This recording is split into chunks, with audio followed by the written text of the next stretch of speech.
Estudo do Evangelho segundo o Espiritismo. Capítulo 16.10. Desprendimento dos bens terrenos. Sejam bem-vindos aos estudos do Evangelho segundo o Espiritismo. No vídeo de hoje, estudaremos acerca do capítulo 16, item 10 do Evangelho, trazendo como tema principal das nossas reflexões as dissertações de espíritos acerca do tema desprendimento dos bens terrenos, contidas nesse item. E para começar nossos estudos, vamos observar a primeira mensagem, do Espírito Lacordaire. Lacordaire, Constantina, 1863. Venho, meus irmãos, meus amigos, trazer-vos o meu auxílio, para vos ajudar a caminhar corajosamente no caminho do aperfeiçoamento em que entrastes. Somos devedores uns dos outros e somente com uma união sincera e fraternal, entre os espíritos e os encarnados, a regeneração será possível. Vosso apego aos bens terrenos é um dos mais fortes entraves ao vosso progresso moral e espiritual. Por causa desse desejo pela posse, destruís as vossas faculdades afetivas, dirigindo-as para as coisas materiais. Sede sinceros, a riqueza traz a felicidade sem manchas? Quando vossos cofres estão cheios, não há sempre um vazio no coração. No fundo desse buquê de flores, não há sempre um réptil oculto? Eu entendo que o homem que, por um trabalho assíduo e honrado, conquistou uma fortuna, prove uma satisfação, bem justa por sinal. Mas desta satisfação, muito natural e aprovada por Deus, há um apego que absorve outro sentimento e paralisa os impulsos do coração, há uma grande distância, igual a que vai da sorte e da avareza à prodigalidade exagerada, dois vícios entre os quais Deus colocou a caridade, santa e salutar virtude que ensina o rico a dar sem ostentação, para que o pobre receba sem humilhação. Quer a riqueza venha de vossa família, quer ela tenha sido ganha com o trabalho, há uma coisa que nunca deveis esquecer: tudo o que vem de Deus, a ele retorna. Nada vos pertence na terra, nem mesmo o vosso pobre corpo, a morte vos despoja dele, assim como de todos os bens materiais. Sois administradores, e não proprietários, não vos enganeis. Deus vos emprestou, deveis restituir. E ele vos empresta com a condição de que, ao menos o supérfluo, seja revertido àqueles que não têm o necessário. Um de vossos amigos vos empresta uma quantia. Por menos honestidade que tenhais, tereis escrúpulos de pagá-la e lhe ficareis agradecido.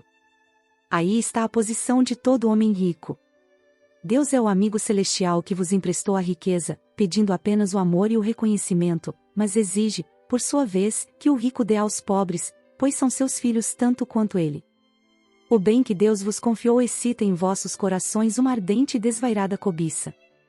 Já refletistes quando vos apegais desmedidamente a uma fortuna perecível, e tão passageira como vós mesmos, que, um dia, tereis de prestar contas ao Senhor daquilo que veio dele?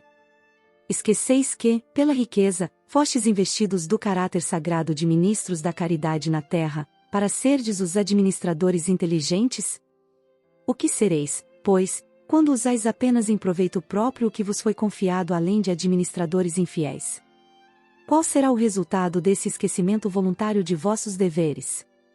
A morte, inflexível e inexorável, virá levantar o véu sob o qual vos escondestes, e vos forçará a prestar contas ao amigo que vos favoreceu, e que nesse momento se reveste aos vossos olhos da toga de juiz. Em vão, procurais, na terra, vos iludir, colorindo com o nome de virtude o que normalmente não passa de egoísmo. O que chamais de economia e prudência não passa de cupidez e avareza, ou generosidade o que não passa de prodigalidade em vosso proveito. Um pai de família, por exemplo, se eximirá de fazer caridade, economizará, juntará ouro sobre ouro, e tudo isso, diz ele, para deixar aos seus filhos o máximo de bens possível, evitando-lhes a queda na miséria. É justo e paternal, convenhamos, e não se pode censurá-lo. Mas é realmente este o único objetivo que o orienta? Não seria, muitas vezes, uma desculpa para a própria consciência, para justificar aos seus próprios olhos e aos olhos do mundo seu apego pessoal aos bens terrenos? Admitindo, entretanto, que o amor paternal seja o único motivo, é suficiente para fazê-lo esquecer-se de vossos irmãos diante de Deus? Quando já tiver o supérfluo, deixará os seus filhos na miséria, simplesmente por deixar-lhes um pouco menos desse supérfluo. Com isso, não lhes estará dando uma lição de egoísmo que lhes endurecerá o coração? Não será asfixiar neles o amor ao próximo? Pais e mães, estáis muito enganados, se credes com isso aumentar o afeto de vossos filhos por vós. Ensinando-lhes a serem egoístas para com os outros, ensinai-lhes a sê-los para vós mesmos. Quando um homem trabalhou muito, e com o suor de seu rosto reuniu bens, costuma dizer que quando o dinheiro é ganho, se sabe melhor o valor dele. Nada é mais verdadeiro. Pois bem, se este homem, que alega conhecer todo o valor do dinheiro, fizer a caridade segundo os seus meios, terá mais mérito do que aquele que, nascido na abundância, ignora o cansaço do trabalho. Mas, se ao contrário, esse homem que se recorda de suas dores, seus esforços, se fizer egoísta, duro em relação aos pobres, será bem mais culpado que os outros, pois quanto mais se conhece por si mesmo as dores ocultas da miséria, mais devemos ser levados a socorrer os outros. Infelizmente, há sempre no homem rico um sentimento tão forte quanto o apego à fortuna, o orgulho.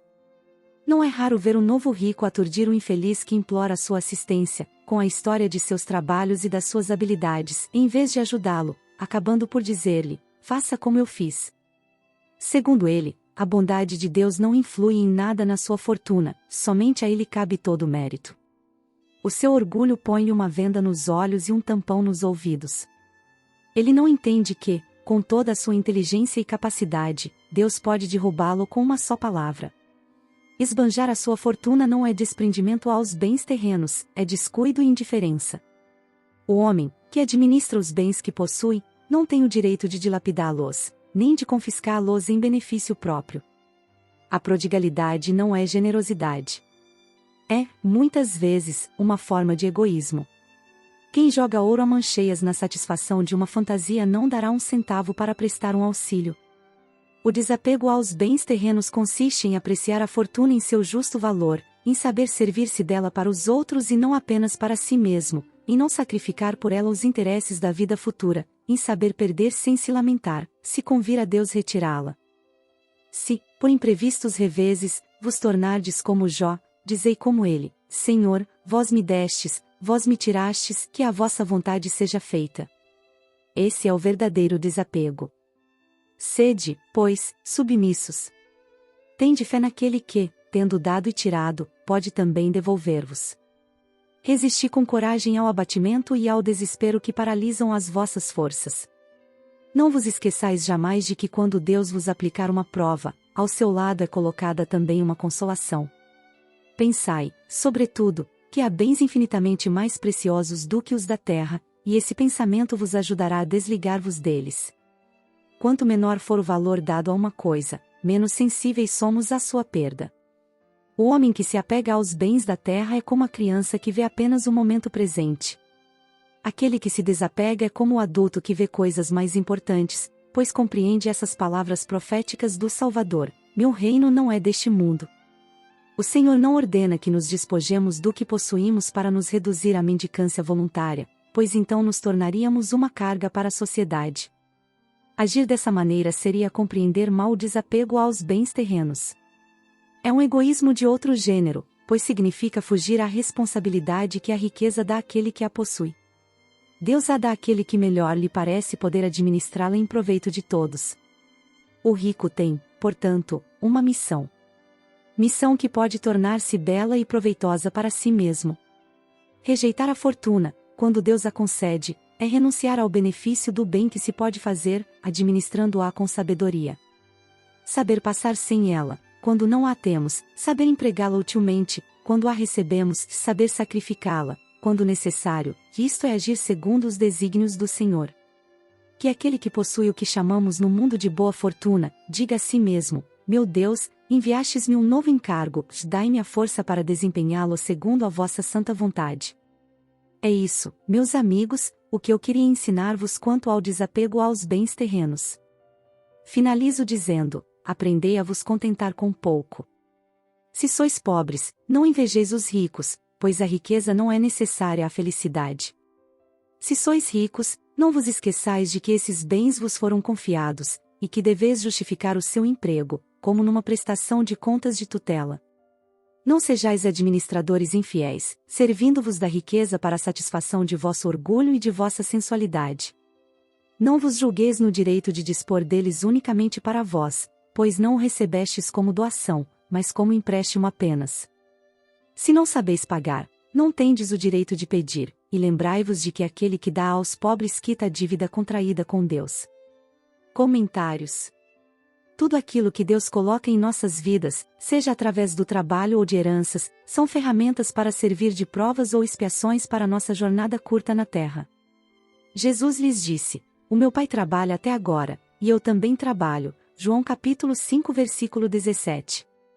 Com essa colocação fica ainda mais claro que tudo o que temos, não serve para prazer ou satisfação, mas sim como ferramenta de trabalho, servindo como prova ou expiação.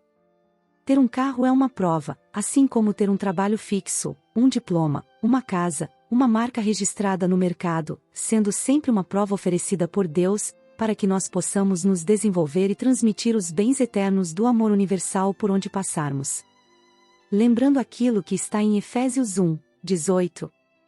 Oro também para que os olhos do coração de vocês sejam iluminados, a fim de que vocês conheçam a esperança para a qual Ele os chamou, as riquezas da gloriosa herança dele nos santos. Sendo assim a herança do Cristo para todos nós são seus ensinos de amor, que devemos compreender e divulgar através das ações transformadoras, usando as ferramentas da vida material com esse propósito de transformação e renovação no bem. Isto é, se temos um carro, saibamos dirigir com consciência e respeito às leis estabelecidas. Se temos um trabalho, saibamos dar valor e não somente cumprir nossa função, mas auxiliar onde nos for possível. Se temos um diploma, que saibamos exercer esses conhecimentos em favor do progresso intelectual e moral da humanidade. Se temos uma marca registrada no mercado, que saibamos dar bom uso a ela entregando aos consumidores da marca satisfação e qualidade. Portanto, tudo o que temos em nossas vidas, são ferramentas que Deus empresta para desenvolvermos nosso intelecto e nossa moral. E quando deixamos de lado o aprendizado que essas ferramentas nos trazem, quando passamos a dar mais valor para as coisas materiais do que as pessoas à nossa volta, estamos provando para Deus que ainda não somos merecedores daquilo, que ainda não estamos prontos para ter o que temos, pois o afastamento das leis de amor traz dor. A matéria, sendo uma ferramenta emprestada de Deus, deve sempre ser exercida em favor do desenvolvimento das virtudes, portanto a matéria deve ser um meio para se atingir um fim, que é o progresso coletivo e pessoal. Mas quando usamos as pessoas para amontoar matérias e conquistas valiosas para os olhos da terra, quando usamos as pessoas como um meio para se atingir um fim, que é a riqueza inconsequente, estaremos destruindo oportunidades valiosas dos recursos que Deus colocou em nossas vidas. A matéria é importante e tem seu valor. Mas as vidas que Deus nos confia em círculos de convivência, amigos, família e no trabalho, devem valer mais do que propriedades transitórias. E para isso precisamos vencer o egoísmo de buscar somente o confortável para o eu, mas saber exercer a caridade da compreensão, de que todos buscamos as alegrias divinas, e devemos uns aos outros o amor e o perdão ensinados no Evangelho, usando as coisas materiais como ferramentas para alcançar esse objetivo. Portanto, sejamos pessoas pontes que ligam pessoas ao amor, à esperança, e assim aprendamos a usar as coisas dentro de nossas reais necessidades e amar as pessoas, para não mais fazermos contrário. Vamos observar a segunda mensagem acerca desse tema. São Luís, Paris, 1860. O princípio, segundo o qual o homem é simplesmente um administrador da fortuna que Deus lhe permite usufruir durante a vida, tira-lhe o direito de transmiti-la aos seus descendentes? O homem pode perfeitamente transmitir, ao morrer, os bens que usufruiu durante a vida, pois a execução desse direito está sempre subordinada à vontade de Deus, que pode, quando quiser, impedir que os descendentes possam usufruí-los. É assim que se vê ruírem fortunas que pareciam solidamente firmadas.